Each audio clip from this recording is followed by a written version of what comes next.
I'm Mike Austin, and we're here with the new SRT Viper, back from the dead. Chrysler's invited us out to Gingerman Raceway to get a sneak preview of the car before it goes into production later this year.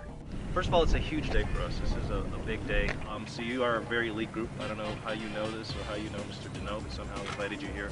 You're the first civilians to taste the car. What we're hoping to do is offer you an opportunity to get impressions of how the car drives. We have a one-strike rule. If you take the car off the track, you drop 2 wheels off the track, you're not driving anymore. I'll be happy to take you for a ride. The car here at the track is a pre-production model, but it does give us a good idea of what the Viper looks like and the things that have been changed. The body, most notably, is completely new. The old car was fiberglass. This is all carbon fiber and aluminum. Overall, they saved about 60 pounds in the body alone. After 5 seconds, you go full off, traction's off, stability's off. Yeah. One of the coolest things about the Viper is that every single vent you see is functional. Down here on the grill, we've got brake ducts on the inside, and this outside vent actually makes a curtain that goes over the outside of the wheels to cut down on drag. This specific car has the optional track pack that swaps out the regular P0 tires for stickier P0 Corsas. You get a lightweight wheel and a 2-piece aluminum hat rotor. Overall, it saves about 40 pounds total. Right now, we're on the roads just outside of Gingerman. We managed to sneak out for a few minutes to get a regular road driving impression, and we're impressed.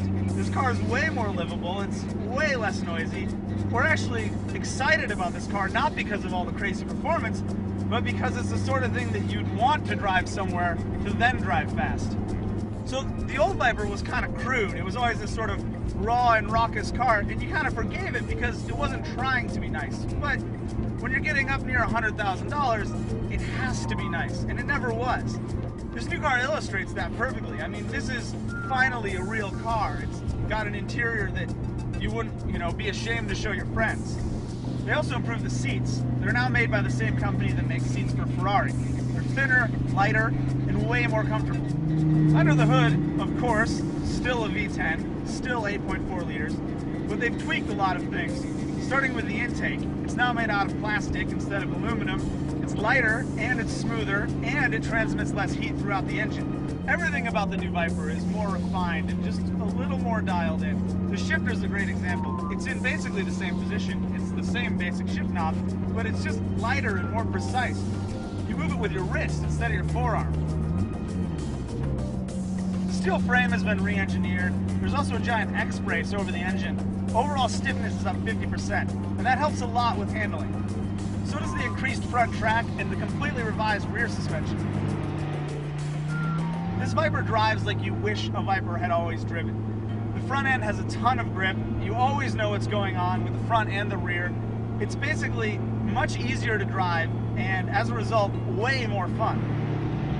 Chrysler engineers have kind of done the impossible. They've turned the Viper into something that you could actually consider to be a real GT car. It still has all this power. You can turn the stability control all the way off and do whatever sort of foolish things you want to do. They didn't go so far as to add a cup holder or, any excessive amount of luggage space. The priorities were still in the right place.